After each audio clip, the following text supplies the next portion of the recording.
일본은 2차 대전의 전범 국가이기 때문에 우리 일반적인 군대를 가질 수 없었습니다. 그저 자기 나라가 위협에 처했을 때 방어만 할 수 있는 자위대라는 걸 가질 뿐이었죠. 그런데 2차 대전이 끝난 지 70주년 되는 올해 끝내는 그 자위대가 해외로까지 나갈 수 있도록 하는 법안을 통과시키고야 말았습니다. 지난 주말이었죠. 이른바 안보 법안이 일본의 참의원을 통과한 겁니다. 우리나라 참 일본과 가까운 국가로서 그들로부터 엄청난 피해를 입었던 국가로서 걱정하지 않을 수 없습니다. 꼼꼼하게 들여다보죠. 여러분의 의견 여기에 대해서 우리가 어떻게 해야 되는가 이 얘기도 좀 허심탄회하게 보내주십시오. 50원의 단문 100원의 장문 유료 문자 샵 1212 열어놓겠습니다. 먼저 세종대학교 호사카 유지 교수님 나와 계세요. 예, 안녕하십니까. 안녕하세요. 군사평론가이자 정의당 국방개혁기획단장이십니다. 김종대 단장님도 나와 계시죠? 예, 안녕하세요. 안녕하세요. 먼저 단장님. 네. 그러니까 지금까지는 일본 자기네들이 위협 당할 때만 자기 영해 안에서 싸울 수 있던 것이 네. 이제는 자기네 우방국의 위협도 자기네 위협으로 간주해서 출동하겠다. 이거 맞습니까? 간단히 말하자면?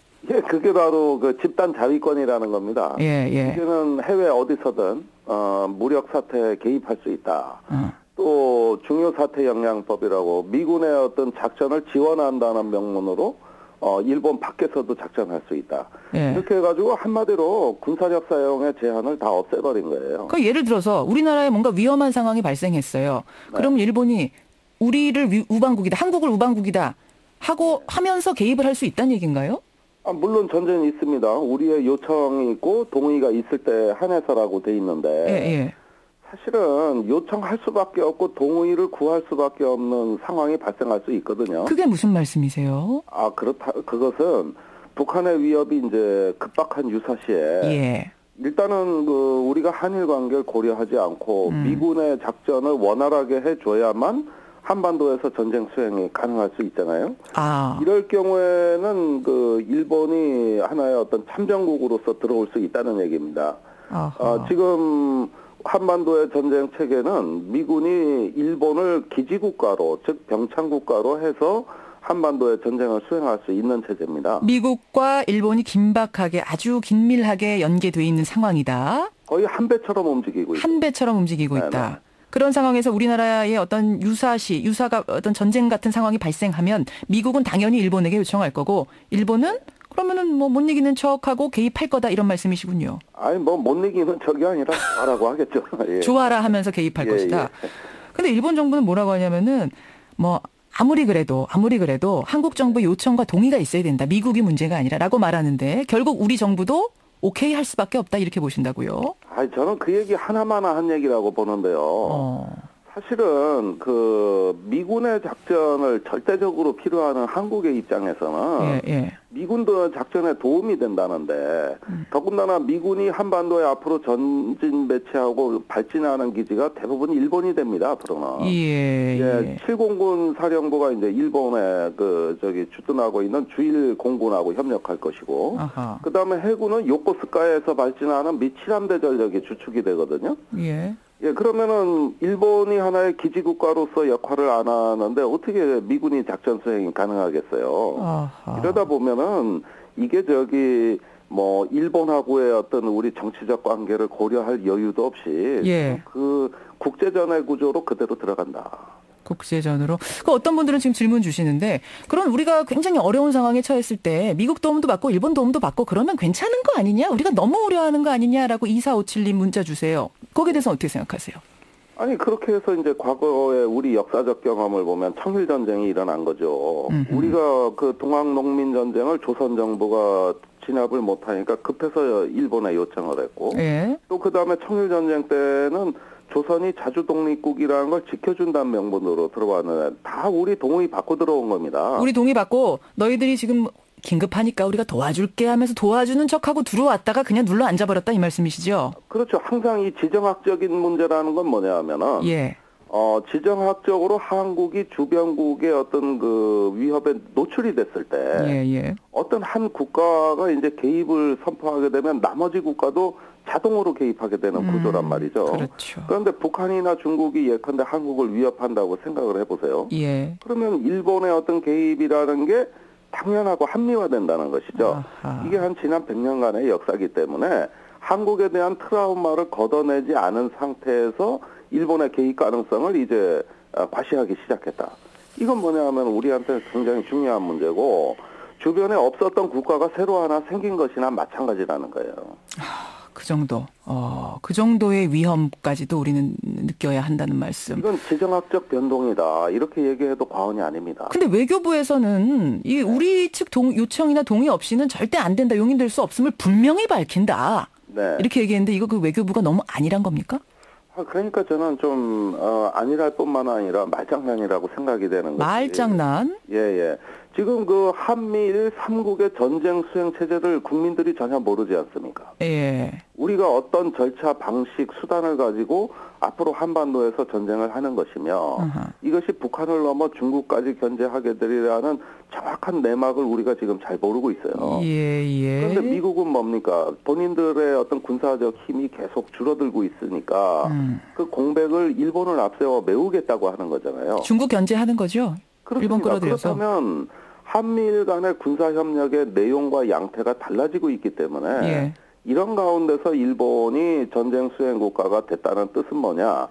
이제 동아시아에서 일본이 주요 전쟁의 행위자로 또 자동으로 참전국으로 도약하기 위한 정치적 의도를 깔고 있는 거거든요. 조금 전에 하신 말씀 중에 이제 없던 국가가 하나 생긴 거나 마찬가지로 이 정도로 위협적이다라는 말씀이 저는 귀에 탁 꽂히고요. 통합헌법하에서 국가가 아니었죠. 그런데 그게 새로 생긴 것이죠. 호사카 유지 교수님. 예. 결국은 중국 견제하기 위해서 미국이 일본한테 힘 많이 실어줘 왔는데 지금까지도 요 몇 년 사이에 이번에도 네. 결국은 미국이 눈 감아준 거다 이렇게 보는데 동의하십니까? 그 측면뿐만이 아니라 예. 뭐 가까운 부분은 역시 북한에 대한 위협이죠. 북한에 대한 위협. 예. 그리고 그 한반도에서 그 전쟁이 일어난다라는 것은 그러나 그 한국 전쟁 이후 그런 큰 전쟁이 없었기 때문에 예. 이거는 그 최악의 시나리오라고 일단 할 수가 있죠. 최악의 그러니까, 시나리오. 그래서 최악의 시나리오이기 때문에 예.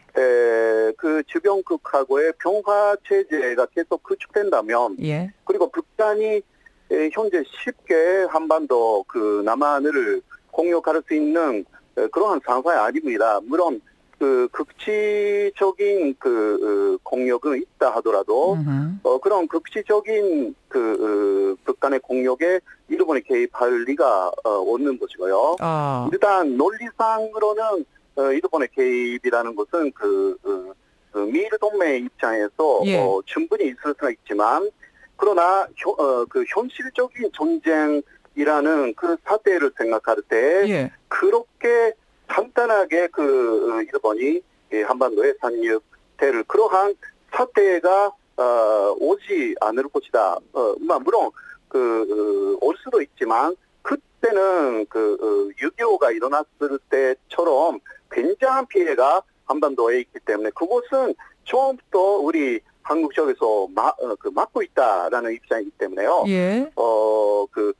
이런 이야기입니다. 일본이 그 보통 국가가 되기 위해서 1990년대부터 노력을 하기 시작해가지고요. 보통 국가가 되기 위해서. 네, 그렇죠. 보통 국가라는 것은 바로 한국이나 중국하고 비슷하게 군대를 가질 수 있는 나라. 예. 간단하게 말하면 예. 현재까지는 일본은 보통 국가가 아니었다라는 이야기죠. 그렇죠.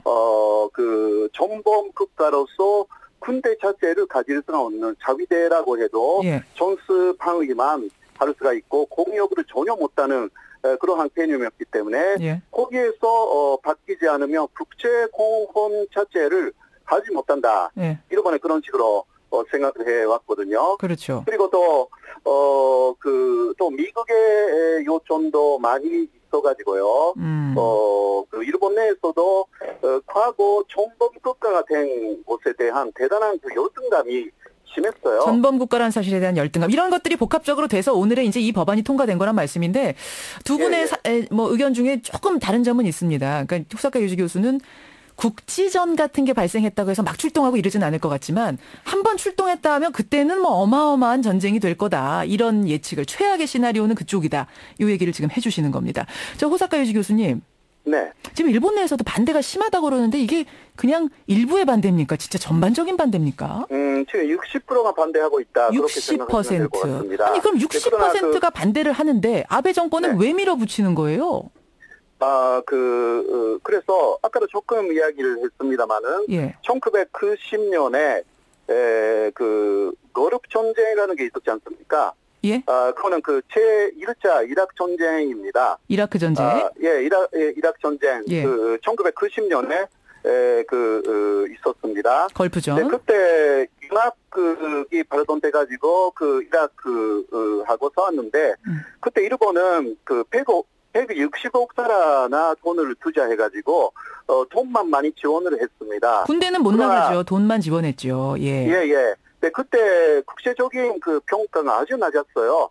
일본은 피 한 방울도 흘리지 않고 무엇을 했냐 예. 이런 식으로 오히려 그 국제사회에서 많이 질타를 받았습니다. 그때 일본이 생각한 것은 국제공헌이라는 것은 군대를 파병할 수 있어야 한다. 이러한 그 이야기가 특히 일본 그 보수파내에서 나오기 시작한 거죠. 보수에서. 거기에 옛날에 정범국가가 되었다라는 그 열등감, 그것은 미국하고 싸웠기 때문에, 예. 그리고 패했기 때문에 그랬다. 앞으로는 미국하고 같이 싸워서 가면 정범국가에서도 벗어날 수가 있는 것이 아니냐, 이러한 논의가 되어가지고 그 전시에 있었던 사람이 아베 신조였다는 거죠. 예. 그 사람이 이번에 그 1차 아베 내각을 거쳐서 2차 아베 내각까지 만들어가지고 수군였던 부분, 그 사람의 수군이었기도 했고, 예. 자민당의 그러한 당의 규정으로서 언젠가는 그러한 헌법을 개정하겠다 이게 있었고 외할아버지의 수군이었던 부분을 밀어붙이고 있는 것입니다. 알겠습니다. 정리를 하죠. 그러니까 전범 국가라는 그 열등감에서 항상 벗어나야 된다라는 강박관념이 있었고 마침 미국도 지금 일본한테 힘 실어주고 있고 이 여러 가지가 맞물리면서 이번에 통과가 된 거예요. 60%의 국민이 반대해도 그 속에 있는 열등감은 언제든 해결해야 된다라는 그 어떤 보수들의 입장. 그 지지를 더 중요하게 생각하는 아베 정권이 결국 밀어붙였다. 이런 말씀. 한 30초밖에 남지 않았는데 김종대 단장님. 네. 동북아에 어떤 영향이 있을지 짧게 정리 가능할까요? 아무래도 이제는 그 미중 간의 충돌이 그 일본의 안보 법안 통과로 인해서 더 가속화될 거라고 봅니다. 일본이 트라우마를 벗어나고 싶으면은 군사적인 방법이 아니라 평화적인 방법으로 할 수가 있었는데 그렇죠. 이렇게 폭주해버리면은 앞으로 동아시아에서 힘의 국제 정치가 더 말을 하게 될 것이고 우리의 지정학적 입지는 더 큰 도전이 있을 거라고 생각합니다. 우리 또 중간에 껴서 마음고생하게 생겼어요. 그렇죠. 이건 참 스트레스죠. 스트레스입니다. 스트레스예요. 도대체 일본 우리가 막으려고 해도 지금 막을 수도 없는 거죠. 우리 힘이 그 정도도 안 되는 거죠. 그게 힘이라는 게 이렇게 전방위적으로 이런 걸 관리할 수 있는 어떤 한국이 강대국이 아닌데. 그러니까요. 어쨌든 짐이 커졌습니다. 답답합니다. 일본의 안보법 통과 도대체 어떤 의미가 있는지 오늘 짚어봤습니다. 호사카 유지 교수님 고맙습니다. 네네. 김종대 단장님도 고맙습니다. 네, 감사합니다. 예.